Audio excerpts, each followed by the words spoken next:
Assalamualaikum warahmatullahi wabarakatuh. Kita masuk di pertemuan kedua ya di mata kuliah pengantar teknologi informasi. Di sini materi yang akan kita bahas yaitu manfaat dan hambatan sistem informasi dan dampak teknologi pada penggunaan asuhan anestesi.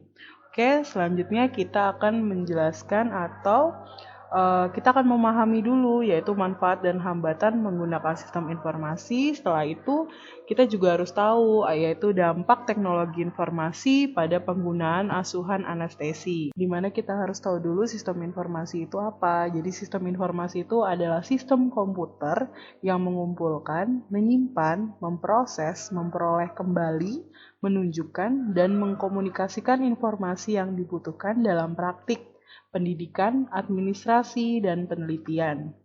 Selanjutnya, sistem informasi dalam anestesi itu adalah kombinasi ilmu komputer, ilmu informasi, dan ilmu anestesi yang disusun untuk memudahkan manajemen dan proses pengambilan informasi dan pengetahuan yang digunakan untuk mendukung pelaksanaan asuhan anestesi.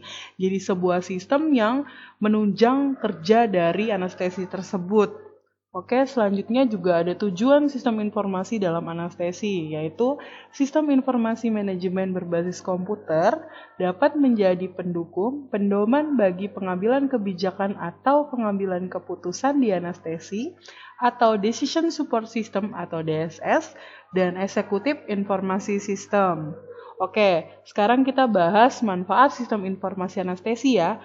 Yang pertama yaitu penghematan biaya dari penggunaan kertas untuk mencatat. Jadi dari sistem manual menjadi sistem terkomputerisasi. Oke, selanjutnya penghematan ruangan karena tidak dibutuhkan tempat yang besar dalam penyimpanan arsip.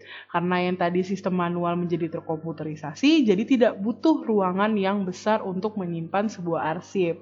Dan selanjutnya yaitu penyimpanan data pasien menjadi lebih lama.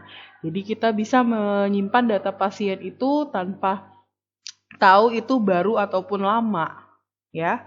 Selanjutnya yaitu pendokumentasian keperawatan berbasis komputer yang dirancang dengan baik akan mendukung otonomi yang dapat dipertanggungjawabkan. Jadi jika kita berinteraksi di sebuah sistem atau kita melakukan apapun di sebuah sistem itu, jadi proses itu dapat didokumentasikan. Oke. Selanjutnya membantu dalam mencari informasi yang cepat sehingga dapat membantu pengambilan keputusan secara cepat. Contohnya kita tahu kita sakit apa menggunakan sistem, maka jauh lebih cepat kita tahu penanganannya lah bahasanya, dan meningkat produktivitas kerja, di mana kerja kita yang tadinya mungkin agak lambat sekarang bisa jauh lebih baik dan prosesnya lebih terstruktur dan mengurangi kesalahan dalam menginterpretasikan pencatatan. Jadi jika di sebuah sistem kita sama saja mengurangi sebuah kesalahan, tapi jika kita masih menggunakan manual berarti kemungkinan masih besar suatu kesalahan tersebut. Oke, selanjutnya dari ini kita bahas keuntungan utama dari dokumentasi berbasis komputer, yaitu standarisasi, di mana terdapat pelaporan data klinik yang standar, mudah, dan cepat diketahui. Selanjutnya, kualitas, di mana meningkatkan kualitas informasi klinik dan sekaligus meningkatkan waktu perawat dalam memberikan asuhan anestesi. Oke, yang terakhir adalah accessibility atau legibility, yaitu mudah membaca dan mendapatkan informasi klinik dari pasien dalam satu lokasi. Oke, selanjutnya faktor pendukung sistem informasi anestesi, di mana adanya perusahaan yang dikelola oleh profesi anestesi yang menawarkan produk SIM anestesi yang siap pakai untuk diterapkan. Jadi banyaknya perusahaan yang menawarkan jasa untuk pembuatan sebuah sistem yang nanti akan digunakan oleh anestesi dalam pekerjaannya, dan adanya Undang-Undang Nomor 8 Tahun 1997 yang mengatur tentang keamanan terhadap dokumentasi yang berupa lembaran kertas. Oke, selanjutnya adalah aspek etik. Karena sistem ini semaksimal mungkin dirancang untuk menjaga kerahasiaan data pasien. Jadi Sistem ini dibangun atau dirancang untuk keamanan dari data pasien tersebut. Jadi diharapkan data tersebut tidak bocor kemanapun. Oke, kita masuk lagi ke faktor penghambat pelaksanaan sistem informasi anestesi, di mana untuk memutuskan menerapkan sistem informasi manajemen anestesi berbasis komputer tidak terlalu mudah. Selanjutnya adalah ketidaksiapan sumber daya manusia anestesi. Jadi di sini anestesi itu tidak siap dengan adanya sistem. Jadi masih menggunakan sistem yang manual. Selanjutnya adalah faktor sumber dana, di mana anestesi itu sangat membutuhkan sistem tapi terhambat oleh dana. Jadi tidak adanya fasilitas yang lengkap. Oke, selanjutnya kita masuk ke faktor penghambat sistem informasi anestesi, di mana sistem informasi manajemen atau SIM berbasis komputer banyak kegunaannya, namun pemanfaatan sistem informasi manajemen di Indonesia masih banyak mengalami kendala. Hal ini mengingat komponen-komponen yang ada dalam sistem informasi yang dibutuhkan dalam anestesi masih banyak kelemahannya. Dan kendala SIM yang lain adalah kekhawatiran hilangnya data dalam satu hard disk. Pada kondisi tersebut, hilangnya data telah diantisipasi sebagai perlindungan hukum atas dokumen perusahaan yang diatur dalam Undang-Undang Nomor 8 Tahun 1997. Dan dampak teknologi pada penggunaan asuhan anestesi yaitu peralatan yang membahayakan karena ketidakmampuan anestesi dalam menggunakan. Selanjutnya adalah pelanggaran privasi pasien.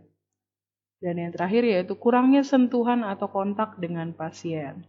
Anestesi sebagai konsumen informasi dan pengguna teknologi dalam proses anestesi dan terlibat dalam pemilihan peralatan baru atau mendapat pelatihan untuk pengguna dan memantau pengaruh teknologi keselamatan pasien dan keluarga secara berkelanjutan.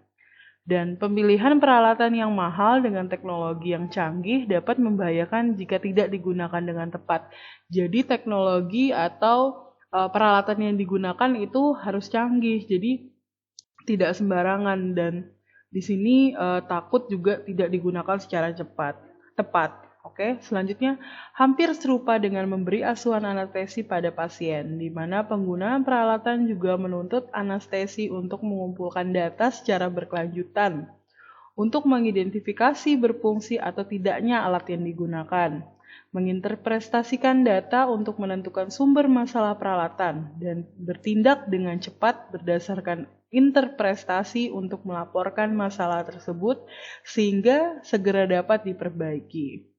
Ada 4 strategi dikembangkan oleh WFO terkait penggunaan teknologi untuk keselamatan pasien. Yang pertama adalah kebijakan, yang kedua ada kualitas dan keamanan, dan yang ketiga adalah akses, dan yang terakhir adalah penggunaan.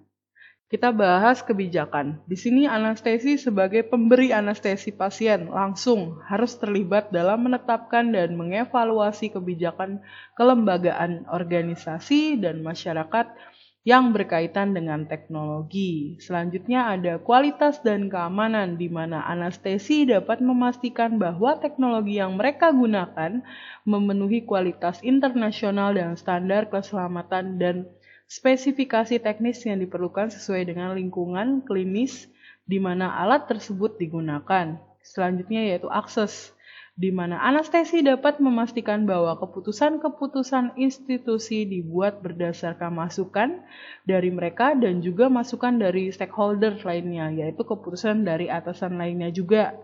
Yang terakhir ada penggunaan, di mana anestesi harus terlibat dalam kebijakan intuitif mereka dan proses yang berhubungan dengan pemeliharaan, pelatihan, pemantauan, dan pelaporan efek samping terkait dengan teknologi.